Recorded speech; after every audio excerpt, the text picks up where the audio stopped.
नमस्कार बच्चों। आज हम शुरू करने वाले हैं कक्षा 10 का पहला अध्याय वास्तविक संख्याएं। और कक्षा 10 के पहले अध्याय की पहली प्रश्नावली, जिसमें पहला प्रश्न है, निम्नलिखित संख्याओं को अभाज्य गुणनखंडों के गुणनफल के रूप में व्यक्त कीजिए। मतलब हमें टोटल 5 संख्याएं दी गई हैं, 140, 156, 3825, 5005 और 7429। इन पाँचों को संख्याओं को हमें करना क्या है, अभाज्य संख्याओं के गुणनफल के रूप में व्यक्त करना है। और जैसा कि आपको पता है कि अगर हमें इन संख्याओं को अभाज्य गुणनफलों के रूप में व्यक्त करना है तो सबसे पहले हमें अभाज्य संख्याओं का पता होना चाहिए। हम जानते हैं कि अभाज्य संख्याएं वे संख्याएं होती हैं जो केवल अपने पहाड़े में आती हैं। जैसे दो एक अभाज्य संख्या है, वो केवल 2 के पहाड़े में आती है और किसी के पहाड़े में नहीं आती। अच्छा, एक चीज़ और हमने ध्यान रखनी है कि जब भी हम पहाड़ों की बात करेंगे तो मैं पहाड़े 2 से शुरू करूँगा, एक का पहाड़ा यहाँ पे नहीं गिनूंगा। वैसे देखा जाए तो एक के पहाड़े में भी आती है, लेकिन एक का पहाड़ा नहीं देखना, हमें पहाड़े 2 से शुरू करने हैं। तो सबसे पहले 2, उसके बाद में है 3 केवल 3 के पहाड़े में आता है। उसके बाद में है 5, फिर आएगा 7, फिर आएगा 11, क्योंकि देखो इनके बीच में 8 है, 9 है, 10 है, वो तीनों ही संख्याएं किसी न किसी के पहाड़े में आती हैं। जैसे 8 4 के पहाड़े में, 9 3 के पहाड़े में, 10 5 के पहाड़े में, ठीक है ना। तो ये सभी संख्याएं अभाज्य संख्याएं नहीं है, जबकि 7 11 5 2 3 ये सभी संख्याएं क्या हैं, अभाज्य संख्याएं हैं। इसके बाद में आएगा 13, फिर आएगा 17, फिर आएगा 19, फिर 23, उसके बाद में 29, फिर 31। इस टाइप की जो संख्याएं होती हैं वो क्या होती हैं, अभाज्य संख्याएं, जो केवल अपने पहाड़े में आती हों। अच्छा, उसके बाद में हमें ये भी जानना पड़ेगा कि 2 से भाग होने का रूल क्या कहता है। जैसे हमें 140 के अभाज्य गुणनखंड बनाने हैं तो हम 140 को इस टाइप से लिखेंगे। 140 देखेंगे, सबसे पहले 140 किससे भाग होगा, तो जिससे भाग होगा सबसे पहले देखना है कि हम 2 से देखेंगे कि 140 भाग होगा या नहीं होगा। क्यों? क्योंकि 2 सबसे पहली अभाज्य संख्या है और हमें 140 को अभाज्य गुणनखंडों के रूप में व्यक्त करना है। तो सबसे पहले 2 से 140 भाग हो जाएगा, बिल्कुल हो जाएगा। क्यों हो जाएगा? क्योंकि 140 में इकाइकांक 0 है और 2 से भाग होने के लिए इकाइकांक 0 2 4 6 या 8 में से कोई एक होना चाहिए, जबकि यहाँ इकाइकांक 0 है तो 140 2 से भाग हो जाएगा। तो 2 से भाग करेंगे 140 को, 2 7 14, 0 ऊपर से लेंगे हम 0 को, तो अब ये 2 0 0 पे चला जाएगा। कुल मिला के हमारे पास 140 को 2 से भाग करने पर 70 आएगा। तो हम क्या करेंगे, 2 से भाग करेंगे 140 को, क्या आएगा, 70। इसी प्रकार से फिर 70 को हम देखेंगे, क्या 2 से भाग हो जाएगा? बिल्कुल हो जाएगा, क्योंकि इकाइकांक 0 होना चाहिए और यहाँ 0 है। तो 70 2 से भाग हो जाएगा। 2 से भाग करेंगे, 2 तिया 6, 1 ऊपर से लिया 0, क्या बनेगा अब ये, 2 5 10, क्या आएगा, 35। 2 से भाग करेंगे तो क्या आएगा, 35। इसी टाइप से अब ये 35 क्या 2 से भाग हो जाएगा? नहीं होगा, क्योंकि इसका इकाइकांक 5 है और 2 से भाग होने के लिए इकाइकांक 5 है, तो नहीं होगा 2 से भाग। अच्छा, उसके बाद में क्या ये नंबर 3 से भाग हो जाएगा 35? नहीं होगा, क्योंकि 3 से भाग होने का नियम क्या कहता है? नियम ये कहता है कि अंकों का योग 3 से भाग हो जाना चाहिए या फिर अंकों का योग 3 के पहाड़े में आना चाहिए। अब जैसे अंकों का योग करेंगे तो 3 और 5 8, 8 तो 3 के पहाड़े में नहीं आता, तो 35 3 से भाग नहीं होगा। उसके बाद में अगला अभाज्य संख्या है 5। 5 क्या 35 को भाग कर देगा? बिल्कुल कर देगा। कितने बजाएगा? 5 7 35। उसके बाद में आप देखिए 7 बचा और 7 खुद अभाज्य संख्या है, तो 7 केवल और केवल 7 के पहाड़े में ही आएगा और 7 7 से ही भाग होगा। अब हम यहाँ पे लिखेंगे 140 के अभाज्य गुणनखंड क्या क्या होंगे, 2 गुणा 2 गुणा 5 गुणा 7। हम इसको ऐसे भी लिख सकते हैं, 2 गुणा 2 2 बार है तो 2 की पावर 2 गुणा 5 गुणा 7। अगला जो सेकंड पार्ट है उसमें है 156। अब हमें 156 को 156 के अभाज्य गुणनखंड बनाने हैं। 156 देखिए, 156 में क्या है, इकाइकांक 6 और इकाइकांक 6 एक होने वाली संख्या है जिसमें इकाइकांक 6 है वो संख्या 2 से भाग हो जाएगी। तो 156 को हम 2 से भाग करेंगे, 2 साते 14, ऊपर से 6 लिया तो बन गया 16, 2 आठे 16, क्या आया 78। तो 2 से भाग करेंगे तो क्या आएगा 78।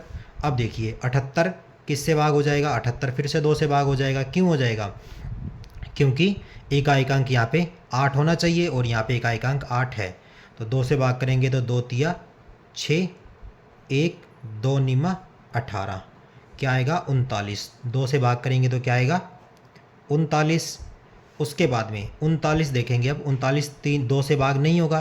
क्यों नहीं होगा, क्योंकि इकाइकांक किसका 9 है और इकाइकांक जिसका 9 होगा वो संख्या 2 से भाग नहीं होगी। अब देखेंगे क्या 39 3 से भाग हो जाएगा। देखिए अंकों का योग करते हैं, 3 और 9 12, 12 3 के पहाड़े में आता है तो ये 3 से भाग हो जाएगा। तो हम क्या करेंगे 39 को 3 से भाग करेंगे, 3 एकम 3, 0 ऊपर से लिया 9, तो 3 तिया 9, क्या बचेगा 13। तो अब 3 से भाग करेंगे तो क्या आएगा 13। अब 13 खुद अभाज्य संख्या है, यहाँ पे देखो तो 13 खुद अभाज्य संख्या है तो 13 से भाग होगा और शेषफल हमारा भागफल आएगा 1। 156 के अभाज्य गुणनखंड क्या क्या बनेंगे, 2 गुणा 2 गुणा 3 गुणा 13। इसको हम ऐसे लिख सकते हैं 2 गुणा 2 2 बार है तो 2 की पावर 2 गुणा 3 गुणा 13, ये क्या हो गए इसके अभाज्य गुणनखंड। इसी प्रकार से हम तीसरा पार्ट यानी कि 3825 इसके अभाज्य गुणनखंड करेंगे। तो 3825 के अभाज्य गुणनखंड करेंगे। सबसे पहले देखो क्या 3825 2 से भाग हो जाएगा, नहीं होगा, क्योंकि इसमें इकाइकांक 5 है और इसमें इकाइकांक 0 2 4 6 या 8 होना चाहिए, तभी वह संख्या 2 से भाग होगी, अदरवाइज नहीं होगी। तो यहाँ 5 इकाइकांक है तो 2 से भाग नहीं होगा। तो क्या 3825 हमारा 3 से भाग हो जाएगा, देखते हैं, क्योंकि इसमें क्या करना है अंकों का योग। तो अब यहाँ पे अंकों का योग करेंगे, 3 + 8 11, 11 + 2 13, 13 + 5 18, और हमें पता है 18 3 के पहाड़े में आता है। अगर 18 3 के पहाड़े में आता है तो हमारा जो अंक है 3825 ये किससे भाग हो जाएगा, 3 से भाग हो जाएगा। हम इसको 3 से भाग करेंगे, 3 एकम 3 0, ऊपर से लिया 8, 3 दूना 6, क्या बचा 2, फिर हमने ऊपर से लिया 2, 3 साते 21 बचा 1, ऊपर से लिया हमने 5, अब 3 5 15, क्या बचेगा 1275। 3 से भाग किया तो क्या बचा 1275। अब देखो 3825 हमारा 2 से भाग नहीं हुआ था, 3 से हुआ था। इसी प्रकार से 1275 हम 3 से देखेंगे कि 3 से भाग होगा कि नहीं होगा। तो 3 से भाग करके देखते हैं, इसको हो जाएगा। पहले देखो 1 + 2 3, 3 + 7 10, 10 + 5 15, 15 3 के पहाड़े में आता है तो 1275 भी 3 से भाग हो जाएगा। इसको 3 से भाग करेंगे, 3 चौका 12, 3 दूना 6 और 3 5 15, क्या बचेगा 425। तो इसको 3 से भाग करेंगे तो क्या आएगा 425। अब एक बार फिर से देखो, 4 और 2 6, 6 और 5 11, अब 11 3 के पहाड़े में नहीं आता तो ये 3 से भाग नहीं होगा 425। अब 425 3 से भाग नहीं होगा तो अगला नंबर क्या है 5, अगली अभाज्य संख्या क्या है 5। हम इसको अब 5 से भाग देखेंगे होगा कि नहीं होगा। अब 5 से भाग हो जाएगा, क्योंकि 5 से भाग होने का रूल क्या है, क्या इकाइकांक 0 या 5, और यहाँ पे इकाइकांक 5 है। तो 425 किससे भाग हो जाएगा, 5 से भाग हो जाएगा। तो 5 8 40, 2 और 5, 5 5 25, क्या आया 85। तो 5 से भाग करने के बाद में क्या आया 85। अब 85 फिर से देखेंगे, 5 से भाग हो जाएगा, बिल्कुल हो जाएगा, क्योंकि इकाइकांक 5 है और यहाँ पे 5 इकाइकांक होना चाहिए। तो 5 से भाग करेंगे 85 को तो 17 आएगा, 17 सते 17 5 85। अब आप देखोगे 17 खुद ब खुद अभाज्य संख्या है, तो 17 खुद अभाज्य संख्या है तो 17 केवल 17 से ही भाग होगा। अब देखिए 3825 के अभाज्य गुणनखंड क्या क्या बने हैं, 3 गुणा 3 गुणा 5 गुणा 5 गुणा 17। हम इसको ऐसे भी लिख सकते हैं 3 गुणा 3 यानी कि 3 की पावर 2, 5 गुणा 5 को 5 की पावर 2 और गुणा में 17। ठीक है। अब अगला जो अंक है हमारा वो है 5005। 5005 सबसे पहले देखेंगे कि क्या 5005 2 से भाग हो जाएगा? नहीं होगा, क्योंकि यहाँ पे इकाइकांक क्या है? 5, और होना क्या चाहिए? 0, 2, 4, 6 या 8 में से कोई एक। अच्छा, क्या 5005 3 से भाग हो जाएगा? नहीं होगा, क्योंकि 5 और 5 10, इकाइकांक 10 बनेगा, और अंकों का योग जो है ना वो 3 के पाड़े में यानी कि 10 नहीं आ रहा। अब 5005 क्या 5 से भाग हो जाएगा? हाँ, अब 5 से भाग हो जाएगा, क्योंकि इसमें इकाइकांक क्या है? 5 होना चाहिए, और यहाँ पे इकाइकांक 5 है। तो इसको 5 से भाग करेंगे तो 5 एकम 5, आगे डबल जीरो है, फिर 5 एकम 5, अब ये बना 1001। अब 1001 फिर से देखेंगे 5 से भाग हो जाएगा? नहीं होगा, क्योंकि इकाइकांक 0 या 5 होना चाहिए, यहाँ पे इकाइकांक 1 है, तो 5 से भाग नहीं होगा। अब देखेंगे कि क्या 1001 हमारा है वो 7 से भाग हो जाएगा? 7 एकम 7, 3 और 0, 7 चौका 28, 2 और 1, 7 तिया 21, 7 से भाग हो गया और आया 143। तो ये 7 से भाग हो जाएगा और क्या आएगा? 143। अब 143 को देखेंगे कि क्या 7 से भाग हो जाएगा? 7 दूना 14, दूना 14, क्या बचा? 0, यहाँ पे ऊपर से लिया 3, तो फिर 0 पे जा रहा है, कुल मिला के शेषफल बच रहा है 0। तो 3 7 से भाग नहीं हो रहा। अब 7 से भाग नहीं हो रहा तो अगला अभाज्य संख्या क्या है? 7 के बाद 11। तो 143 को देखेंगे 11 से, 11 एकम 11, 3 और ऊपर से लिया 3, तो 11 तिया 33। कुल मिलाकर ये 143 11 से भाग हो रहा है। अब 11 से भाग हो रहा है तो क्या आएगा? 13, और 13 खुद अभाज्य संख्या है, तो 13 13 से ही भाग होगा। कुल मिलाकर 5005 के अभाज्य गुणनखंड बनेंगे 5 गुणा 7 गुणा 11 गुणा 13। अगला जो 5वां पार्ट है इसका, उसमें हमें दिया गया है अंक 7429। अब हम इसके अभाज्य गुणनखंड करेंगे 7429 के। सबसे पहले क्या 7429 2 से भाग हो जाएगा? नहीं होगा, क्योंकि इकाइकांक यहाँ पे 9 है, और जिनका इकाइकांक 9 होगा वो 2 से भाग नहीं होंगे। उसके बाद में क्या 3 से भाग हो जाएगा? चलो देखते हैं। 7 और 4 11, 11 और 2 13, 13 और 9 22, 22 3 के पाड़े में तो आता नहीं है, तो 7429 3 से भाग नहीं होगा। फिर देखेंगे 5 से भाग। अब 5 से भाग होने के लिए इकाइकांक 0 या 5 होना चाहिए, जबकि यहाँ तो इकाइकांक 9 है, तो 5 से भाग नहीं होगा। अब देखेंगे कि क्या 7429 है हमारा 7 से भाग हो जाएगा? तो हम देखेंगे 7429 को क्या 7 से भाग हो जाएगा? 7 एकम 7, क्या बचा? 0, ऊपर से लिया 4। अब 4 छोटा है 7 से, तो यहाँ आ जाएगी 0, फिर 2 उतारेंगे तो 7 छिका 42, फिर शेषफल 0 आया, ऊपर से लिया हमने 9, तो 7 एकम 7, शेषफल बचा 2। कुल मिलाकर ये 7 से भाग नहीं हो रहा। 7 के बाद में अगला अंक है 11, तो हम देखेंगे कि क्या 7429 11 से भाग हो जाएगा? 11 छिका 66, क्या बचा? 8, ऊपर से उतारा 2, 11 7 77, क्या बचा? 5, ऊपर से उतारा 9, 11 5 55, क्या बचा? 4। मतलब ये 11 से भाग भी नहीं हो रहा 7429। अब 11 से नहीं हो रहा तो अगला अंक क्या है? 13। हम अब 13 से भाग करके देखेंगे, तो 13 चौके 52, 13 चौके 52, 13 पाँजे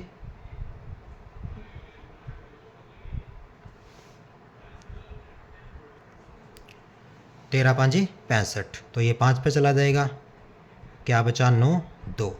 अब 13 7 91, क्या बचा? 1 और 9, 13 एकम 13, क्या बचा? शेषफल 6। तो मतलब ये 7429 है वो 13 से भाग भी नहीं हो रहा। अब 13 के बाद में अगला अभाज्य संख्या है 17, तो अब हम देखेंगे क्या ये नंबर 17 से भाग हो जाएगा? 17 चौके 68, क्या बचेगा? 6 2, 17 तिये 51, क्या बचेगा? 11 और 9, 17 7 119। अब ये नंबर सीधा सीधा 17 से भाग हो रहा है, तो मतलब हमारा जो 7429 है वो 17 से भाग हो रहा है, और आ क्या रहा है? 437। अब ये 437 आ रहा है। अब फिर से देखेंगे कि क्या 437 हमारा वो 17 से भाग हो जाएगा? 17 दूना 34, 9 और 7, 17 5 85, तो ये 12 शेषफल बचा, मतलब 17 से भाग नहीं हो रहा। 17 के बाद में अगली अभाज्य संख्या है 19, तो 437 को हम देखेंगे कि क्या 19 से भाग हो जाएगा? 19 दूना 38, क्या बचा? 5 और 7, 19 तिया 57, बिल्कुल ये 19 से भाग हो रहा है और शेषफल आ रहा है 0। तो मतलब 19 से भाग करेंगे तो हमारा जो भागफल आएगा वो 23 आएगा। अब 23 खुद अभाज्य संख्या है, तो 23 से ही भाग होगा, किसी और से भाग नहीं होगा। तो 7429 के अभाज्य गुणनखंड बनेंगे 17 गुना 19 गुना 23। हमारा अगला है प्रश्न संख्या 2। पूर्णांकों के निम्नलिखित युग्मों में के एलसीएम और एचसीएफ ज्ञात कीजिए तथा इनकी जांच कीजिए कि दो संख्याओं का गुणनफल बराबर एचसीएफ गुणा एलसीएम है। तो सबसे पहले तो हमें क्या करना है, इन दोनों संख्याओं के 26 और 91 दोनों के एलसीएम और एचसीएफ ज्ञात करनी है। और एलसीएम और एचसीएफ ज्ञात करने के लिए हमें क्या करना पड़ेगा, 26 और 91 दोनों के अभाज्य गुणनखंड। तो पहले 26 के अभाज्य गुणनखंड करेंगे। 26 2 से भाग हो जाएगा 13, और 13 से भाग हो जाएगा 1। इसी प्रकार से 91 2 से भाग नहीं होगा, 3 से भी नहीं होगा, 5 से भी नहीं होगा, ये 7 से भाग हो जाएगा और आएगा 13 से भाग होगा, आएगा 1। तो कुल मिलाकर मेरे 26 के अभाज्य गुणनखंड है 2 गुणा 13 और 91 के अभाज्य गुणनखंड है 7 गुणा 13। अब देखिए 13 यहाँ पे क्या है, सार्व गुणनखंड, यानी कि 26 और 91 दोनों का गुणनखंड है। तो हमारे पास एचसीएफ में क्या आएगा, 13 आएगा, क्योंकि एचसीएफ में क्या आते हैं, जो सार्व गुणनखंड होते हैं वही आते हैं। उसके बाद में एलसीएम जब हम इसका निकालेंगे तो एलसीएम में सार्व गुणनखंड यानी कि 13 आएगा। उसके बाद में देखो हमारे पास 2 और 7 सिंगल हैं, इन सिंगल को भी हम एलसीएम में लेते हैं। तो क्या बनेगा, 13 दूना 26 और 26 गुणा 7 182। 26 को 7 से गुणा कर दोगे तो 182 आएगा। कुल मिलाकर हमारे पास एचसीएफ आएगा 13 और एलसीएम आएगा 182। अब आगे हमें क्या सिद्ध करना है, दो संख्याओं का गुणनफल बराबर एचसीएफ गुणा एलसीएम। दो संख्याओं का गुणनफल यानी कि दो संख्याएं कौन कौन सी हैं, 26 और 91, दोनों का गुणनफल बराबर होना चाहिए एचसीएफ गुणा एलसीएम। एचसीएफ 13 और एलसीएम 182। तो 26 को जब 91 से गुणा करोगे तो आपका आएगा 2366। इसी प्रकार से 13 को 182 से गुणा करोगे तो आएगा आपका 2366। तो हमने सिद्ध कर दिया कि दो संख्याओं का गुणनफल बराबर एचसीएफ गुणा एलसीएम होता है, और ये भी सिद्ध हो गया, और साथ में हमने एचसीएफ और एलसीएम निकाल दिए। अब हम इसका सेकंड पार्ट करेंगे, जिसमें हमें दो संख्याएं दी गई हैं 510 और 92। 510 और 92 दोनों के एचसीएफ और एलसीएम निकालने हैं पहले, और उसके बाद में दो संख्याओं का गुणनफल बराबर एचसीएफ गुणा एलसीएम ये सिद्ध करना है। तो पहले 510 के अभाज्य गुणनखंड करेंगे और 92 के अभाज्य गुणनखंड करेंगे। तो 510 के जब हम अभाज्य गुणनखंड करेंगे तो क्या 510 2 से भाग हो जाएगा, बिल्कुल हो जाएगा। क्या आएगा, 2 5 और 5। अब आया 255। 255 2 से भाग नहीं होगा, ये 3 से भाग हो जाएगा। 3 8 24, 3 5 15। अब 85 2 से भाग नहीं होगा, कितने से भाग होगा, 5 से भाग होगा, ना 3 से होगा, ये 5 से भाग होगा, 17 आएगा, और 17 से होगा, और 1 आएगा।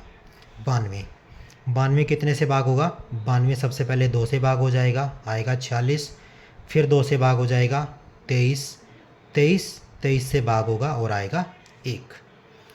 अब 510 के अभाज्य गुणनखंड क्या क्या हैं, 2 3 5 7, और 92 के 2 2 और 23।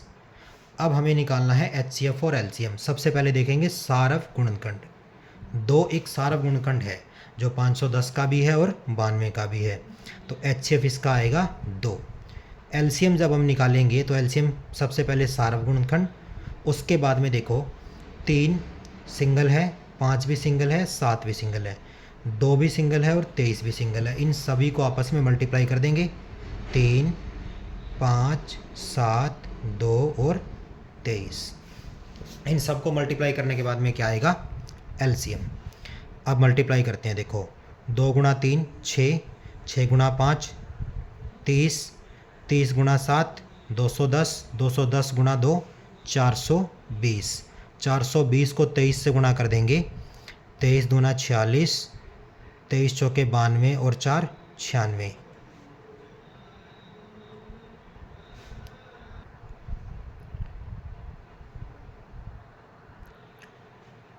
यहाँ पे छोटी सी मिस्टेक हुई है, 510 के अभाज्य गुणनखंड 2, 3, 5 और 17 है, ना कि 7।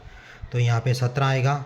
अब इसको एक बार फिर से गुणा करेंगे तो हमारे पास 2 पाँजे 2 तिया 6, 6 पाँजे 30, 30 गुणा 17 गुणा 2 गुणा 23, जब हम इसको करेंगे तो ये आएगा 23 46 0। अब उसके बाद में हमें ये सिद्ध करना है कि दो संख्याओं का गुणनफल बराबर HCF गुणा LCM। दो संख्याओं का गुणनफल यानी कि 510 और 92 दोनों की गुणा बराबर HCF यानी कि 2, LCM यानी कि 23 46 23 460। तो 510 और 92 की जब हम गुणा करेंगे तो ये आंसर आएगा हमारे पास 46 920। ऐसे ही 23 460 की 2 से गुणा करेंगे तो 46 920। और ये हमने सिद्ध कर दिया कि दो संख्याओं की गुणनफल बराबर HCF गुणा LCM। इसके बाद में हमारा तीसरा पार्ट है 336 और 54। इन दोनों के अभाज्य गुणनखंड बनाकर इनमें HCF और LCM बराबर सिद्ध करना है दो संख्याओं का गुणनफल। तो 336 के सबसे पहले अभाज्य गुणनखंड करेंगे, 2 से भाग हो जाएगा 1 6 और 8 आएगा। फिर ये 2 से भाग हो जाएगा 8 और 4 आएगा। फिर 2 से भाग हो जाएगा तो 4 और 2। फिर 2 से भाग हो जाएगा तो 2 और 1 21। फिर 3 से भाग हो जाएगा तो 7 और 7 से भाग हो जाएगा 1। 54 2 से भाग हो जाएगा तो आएगा 27। 27 3 से भाग हो जाएगा 9 3 से भाग हो जाएगा 3 और 3 से भाग हो जाएगा 1। यानी कि 336 के अभाज्य गुणनखंड है 2 गुणा 2 गुणा 2 गुणा 2 3 गुणा 7। 54 के अभाज्य गुणनखंड है 2 गुणा 3 गुणा 3 गुणा 3। अब यहाँ पे आप देखोगे जो सारव गुणनखंड है वो एक तो 2 है और एक 3 है। तो जब हम इसका HCF निकालेंगे तो हम क्या करेंगे 2 और 3 की गुणा कर देंगे। इसी प्रकार से जब हम LCM निकालेंगे तो जो सार्व गुणनखंड है उनको लेंगे सबसे पहले, फिर हम जो सिंगल हैं 2 2 2 2 2 और 2, उसके बाद में 7, फिर 3 और 3, इन सभी को लेंगे। जब 2 और 3 की गुणा करेंगे तो आएगा 6 यानी कि HCF आएगा 6। और जब हम LCM निकालेंगे तो 2 3 2 2 2 3 7 3 और 3, इन सब की गुणा करेंगे। और इन सब की गुणा करेंगे तो हमारा जो आंसर आएगा वो आएगा 3024। अब आगे हमें सिद्ध करना है दो संख्याओं का गुणनफल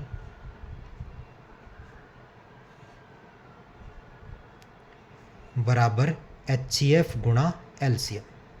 ये हमें सिद्ध करना है। तो दो संख्याओं का गुणनफल यानी कि 336 और 54 का गुणनफल बराबर होना चाहिए HCF यानी कि 6, LCM यानी कि 3024। 336 को आप 54 से गुणा करके देखोगे तो आपका आएगा 18144। इसी प्रकार से 6 को 3024 से गुणा करोगे तो ये भी आएगा 18144। और हमने ये सिद्ध कर दिया।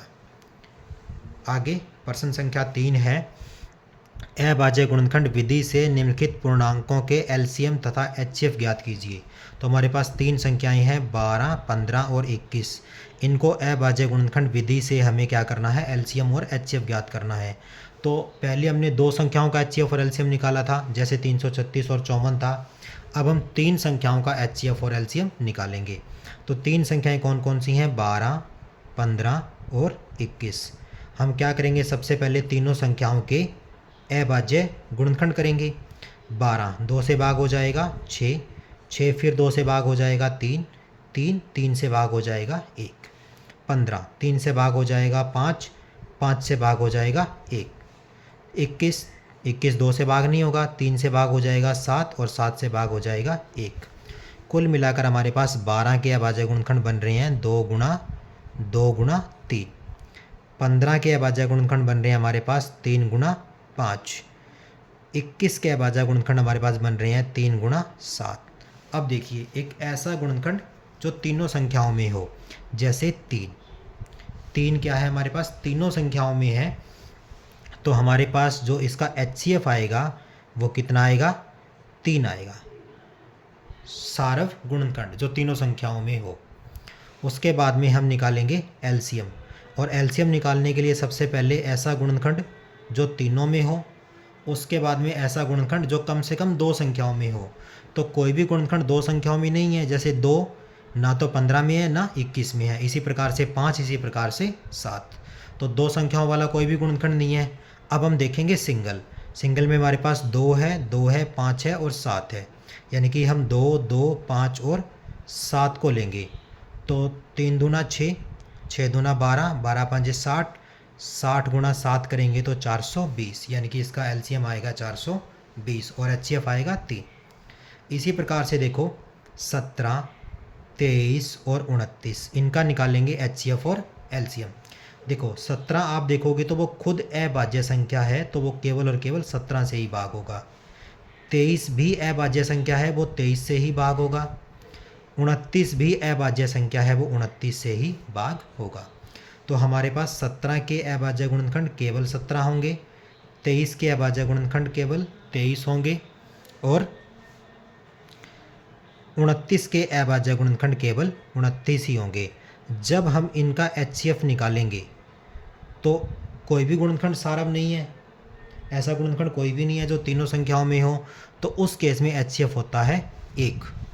और जब हम इसका LCM निकालेंगे तो 17 गुणा 23 गुणा 29, यानी कि कोई भी ऐसा सारव गुणनखंड नहीं है जो तीनों में हो या 2 में हो। तो हम सिंगल सिंगल में जो है 17, 23 और 29 इन तीनों को आपस में गुणा करेंगे और इसका LCM निकालेंगे। जब हम 17, 23 और 29 तीनों की गुणा करेंगे तो हमारे पास आंसर आएगा 11,339, और ये 17, 23 और 29 का LCM होगा। इसी प्रकार से हम तीसरा पार्ट इसका हल करेंगे। 8, 9 और 25 तीनों संख्याओं के हमें HCF और LCM निकालने हैं। तो सबसे पहले 8, फिर 9, फिर 25 तीनों संख्याओं के अभाज्य गुणनखंड बनाएंगे हम। 8 2 से भाग हो जाएगा 4, 4 2 से भाग हो जाएगा 2, 2 2 से भाग हो जाएगा 1। इसी प्रकार से 9 3 से भाग हो जाएगा 3 और 3 से भाग हो जाएगा 1। 25 इसी प्रकार से 5 से भाग हो जाएगा तो 5, 5 से भाग हो जाएगा 1। 8 के अभाज्य गुणनखंड होंगे 2 गुणा 2 गुणा 2। 9 के अभाज्य गुणनखंड होंगे 3 गुणा 3। 25 के अभाज्य गुणनखंड होंगे 5 गुणा 5। अब हम इनका निकालेंगे HCF और LCM। देखो कोई भी ऐसा गुणनखंड नहीं है जो तीनों संख्याओं में हो, जैसे 2 8 में है लेकिन 9 और 25 का गुणनखंड नहीं है, इसी प्रकार से 3 और इसी प्रकार से 5। हम क्या करेंगे, HCF इसका लिखेंगे 1, क्योंकि कोई भी सारव गुणनखंड नहीं है। LCM निकालने के लिए सबसे पहले हम सारव गुणनखंड देखते हैं, जो कि कोई भी नहीं है। उसके बाद में ऐसा गुणनखंड जो कम से कम 2 संख्याओं का हो। तो 2 संख्याओं में भी कोई गुणनखंड नहीं है, जैसे 2 ना तो 8 में है और ना ही 25 में है, इसी प्रकार से 3, इसी प्रकार से 5। अब हम क्या करेंगे, जो सिंगल है उन सभी को लेंगे। जैसे सिंगल में हमारे पास 2, 2 और 2, फिर सिंगल में 3 और 3, फिर सिंगल में 5 और 5 है। इन सभी को आपस में हम गुणा कर देंगे, और इन सभी को जब हम गुणा करेंगे तो हमारे पास जो आंसर आएगा वो आएगा 1800। जैसे 2 गुणा 2 4, 4 गुणा 2 8, 8 गुणा 3 24, 24 गुणा 3 72, 72 गुणा 5 360 और 360 गुणा 5 1800। अब आगे क्वेश्चन नंबर 4 है हमारे पास। देखो 2 संख्याएं हैं 306 और 657, दोनों का जो HCF है वो हमारे पास है 9, और हमें 306 और 657 दोनों संख्याओं का LCM ज्ञात करना है। तो हमें क्या करना है, इसके अंदर हमारे पास क्वेश्चन नंबर 2 में एक फॉर्मूला दिया गया था, वो ये था कि जो हमारा HCF और LCM का जो गुणनफल होता है वो 2 संख्याओं के गुणनफल के बराबर होता है। हम इस फॉर्मूले को यूज़ करेंगे इसके अंदर। देखो HCF हमें दिया गया है 9, LCM हमें नहीं दिया गया है। 2 संख्याओं का गुणनफल यानी कि 306 और 657। हम निकालेंगे यहाँ से LCM का मान निकालेंगे तो हमारे पास 306 और 657, और हम सभी जानते हैं कि 9 गुणा एलसीएम है, तो 9 को राइट हैंड साइड में लिखेंगे, दाएं पक्ष की तरफ ले जाएंगे तो क्या हो जाएगा, बटा में 9 हो जाएगा। अब 9, 657 या 306 किसी एक को काट देगा। 306 को काटते हैं, देखो 9 एकम 9, यहाँ काटेगा ये 9 तिया 27 और 9 चौका 36, यानी कि 34 आएगा। अब हम क्या करेंगे, 34 को 657 से गुणा कर देंगे। 657 को हमने 34 से गुणा करनी है, तो क्या आएगा, 4 7 28, 2 4 5 20 और 2 22, फिर से 2 4 6 24 और 2 26, 3 7 21, 2 3 5 15 और 2 17, 1 3 6 18 और 1 19, क्या आएगा, 8 3 3 11 और 1 12 और 2, कुल मिलाकर ये आएगा 22 338। ये हमारे पास दो संख्याओं का एलसीएम आ जाएगा। किस किस का, 22 338। किस किस का एलसीएम होगा, 306 और 657 का। ये हमारा क्वेश्चन नंबर 4। इसके बाद में हम क्वेश्चन नंबर 5 को हल करेंगे।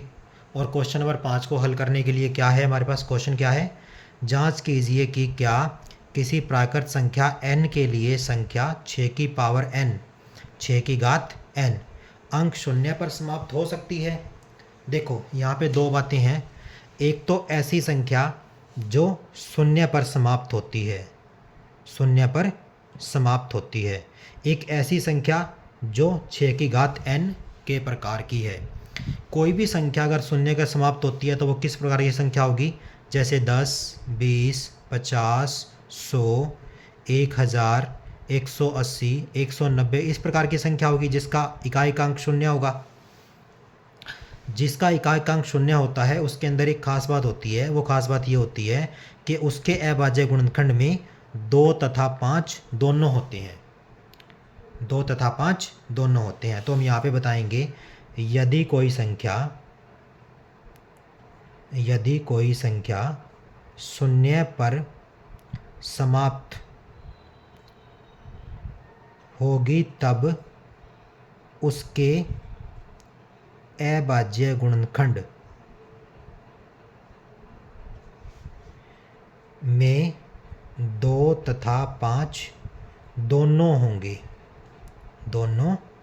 होंगे, जबकि 6 की पावर n के अभाज्य गुणनखंड क्या क्या होंगे वो हम देखते हैं। 6 की पावर n के अभाज्य गुणनखंड कौन कौन से होंगे, 6 की पावर n बराबर क्या होगा, 2 गुणा 3 इसकी पावर n, मतलब ये बनेगा 2 की पावर n और 3 की पावर n। 6 की पावर n के अभाज्य गुणनखंड क्या क्या होंगे, 2 और 3। अब 2 की घात n है और 3 की घात n है, मतलब 2 2 2 n बार आ रहा है और 3 3 3 भी n बार आ रहा है। इसी प्रकार से 6 की पावर n के गुणनखंड हुए 2 और 3। अब 2 और 3 अभाज्य गुणनखंड है, जबकि कोई संख्या शून्य पर समाप्त होगी तो उसके अभाज्य गुणनखंड में 2 और 5 होनी चाहिए। तो इसका मतलब क्या हुआ, इसका मतलब ये हुआ कि 6 की पावर n के अभाज्य गुणनखंड में 5 नहीं है।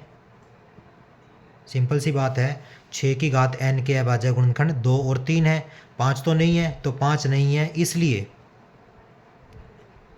6 की पावर n अंक शून्य पर समाप्त, ये 6 की पावर n है, 6 की पावर n अंक शून्य पर समाप्त नहीं होगा। ठीक है, इस प्रकार से हमने इसको सिद्ध करना है। अगला जो हमारा प्रश्न है, प्रश्न संख्या 6, व्याख्या कीजिए कि 7 गुणा 11 गुणा 13 जमा 13 और 7 गुणा 6 गुणा 5 गुणा 4 गुणा 3 गुणा 2 गुणा 1 जमा 5 भाज्य संख्याएं क्यों हैं। हमें बताना है कि ये दोनों संख्याएं, ये पहली संख्या और ये दूसरी संख्या, दोनों संख्याएं भाज्य संख्याएं क्यों हैं। देखो, जैसा कि हमें पता है कि अभाज्य संख्याएं वो संख्याएं होती हैं जो किसी के पाड़े में नहीं आती, जबकि वो केवल और केवल अपने खुद के पाड़े में आती हैं। जबकि भाज्य संख्याएं वो संख्याएं होती हैं जिनके हम अभाज्य गुणनखंड कर सकते हैं, या ये कह लो वो किसी और के पाड़े में भी आती हैं। जैसे हमारे पास पहली संख्या है वो है 7 गुणा 11 गुणा 13 जमा 13। करना क्या है, हमने इनमें से कॉमन लेना है, यानी कि 13 कॉमन आएगा, बचेगा क्या 7 गुणा 11 गुणा 1 जमा 1, मतलब हमने 13 को कॉमन लिया है। देखो कॉमन कैसे लेते हैं, प्लस का निशान से पहले वाला एक अंक और बाद वाला एक अंक अगर सारव है, सेम अंक है, तो हम उसको कॉमन ले सकते हैं। जैसे हमने यहाँ से 13 और 13 को बराबर देखा, प्लस के पहले और प्लस के बाद में, तो हमने 13 को कॉमन लिया। 7 गुणा 11 गुणा 13 को कॉमन लिया तो यहाँ 1 बचा, प्लस के बाद में फिर से 13 को कॉमन लिया तो 1 बचा। अब देखिए इसका क्या होगा, 11 साते 77, 70 एकम 77 और प्लस 1 यानी कि 78। क्या बना ये 13 गुणा 78। अब देखो ये जो संख्या दी गई है इसका क्या है, 13 एक गुणनखंड है। अगर इसका 13 गुणनखंड है तो ये जो संख्या है हमारी वो अभाज्य संख्या नहीं होगी, दी गई संख्या, अतः दी गई संख्या भाज्य संख्या है। इस प्रकार से हमने बताना है क्योंकि इसका गुणनखंड 13 है। इसी प्रकार से जो हमें दूसरी संख्या दी गई है वो क्या है, 7 गुणा 6 गुणा 5 गुणा 4 गुणा 3 गुणा 2 गुणा 1 फिर जमा 5। अब देखो प्लस के निशान से बाद में 5 है और पहले भी 5 है, हम क्या करेंगे 5 को कॉमन ले लेंगे। क्या बचेगा, 7 गुणा 6 गुणा 5 को कॉमन ले लिया, यहाँ 1 हो जाएगा, फिर 4 3 2 1, अच्छा यहाँ पे 1 आएगा, फिर 5 को हमने कॉमन ले लिया तो यहाँ प्लस 1 बचेगा और ब्रैकेट बंद कर देंगे। अब देखिए 7 6 4 3 2 और 1, इन सब को गुणा कर देंगे तो हमारे पास क्या आएगा, 1008 आएगा, साथ में प्लस 1 है तो कुल मिलाकर बन जाएगा ये 1009। 1009 ये बन जाएगा 5 गुणा 1009। कुल मिलाकर मेन बात ये है कि यहाँ पे 5 गुणा 1009 आ रहा है इस संख्या का, तो इस संख्या का भी गुणनखंड 5 है। अब गुणनखंड 5 है तो दी गई संख्या भाज्य संख्या होगी। ठीक है, इस प्रकार से हमने बताना है कि जिनके गुणनखंड अगर कोई बन जाते हैं तो वो संख्याएं भाज्य होती हैं, अगर नहीं बनते हैं तो वो संख्याएं अभाज्य होती हैं। प्रश्न संख्या 7, किसी खेल के मैदान के चारों ओर एक वृत्ताकार पथ है। इस मैदान का एक चक्कर लगाने में सोनिया को 18 मिनट लगते हैं, जबकि इसी मैदान का एक चक्कर लगाने में रवि को 12 मिनट लगते हैं। देखिए एक वृत्ताकार पथ है, हमने मान लिया कि एक बिंदु P है और इस बिंदु P से सोनिया को चक्कर पूरा करने में 18 मिनट लगते हैं और रवि को लगते हैं 12 मिनट।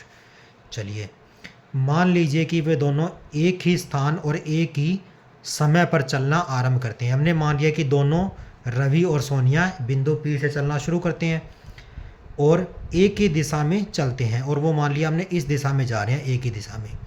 तो कितने मिनट बाद वे दोनों प्रारंभिक बिंदु पर फिर से मिलेंगे, मतलब इस P बिंदु पर फिर से आकर दोनों कितने समय बाद मिलेंगे। तो हमें कितने समय बाद मिलेंगे ये बताना है। इसके लिए हमें क्या करना पड़ेगा, इसके लिए हमें एलसीएम, किस किस का एलसीएम, 18 और 12 का ज्ञात करना है। क्या करना है, यहाँ पे दोनों को प्रारंभिक बिंदु पे कहाँ मिलेंगे या कितने समय बाद मिलेंगे, तो उसके लिए हमें क्या निकालना पड़ेगा, 18 और 12 दोनों का एलसीएम। तो हम एलसीएम निकालते हैं, यहाँ से एक अंक लेते हैं 18, एक लेते हैं 12। तो 18 2 से भाग हो जाएगा 9, 9 3 से होगा 3 और 3 से होगा फिर 1। इसी प्रकार से 12 2 से हो जाएगा 6, फिर 2 से हो जाएगा 3, फिर 3 से हो जाएगा तो 1। 18 के अभाज्य गुणनखंड 2 गुणा 3 गुणा 3, 12 के अभाज्य गुणनखंड 2 गुणा 2 गुणा 3। अब देखो सारव गुणनखंड 2 है और 3 है, एलसीएम निकालते हैं। तो पहले सारव गुणनखंड लेंगे, फिर सिंगल को लेंगे, यानी कि 3 और 2 को लेंगे। तो इनको गुणा करेंगे आपस में, 2 तिया 6, 6 तिया 18, 18 दूना 36, यानी कि 36 मिनट बाद वे दोनों पुनः उसी बिंदु पर मिलेंगे।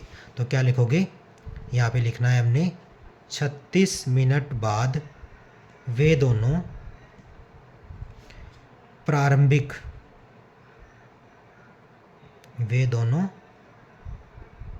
प्रारंभिक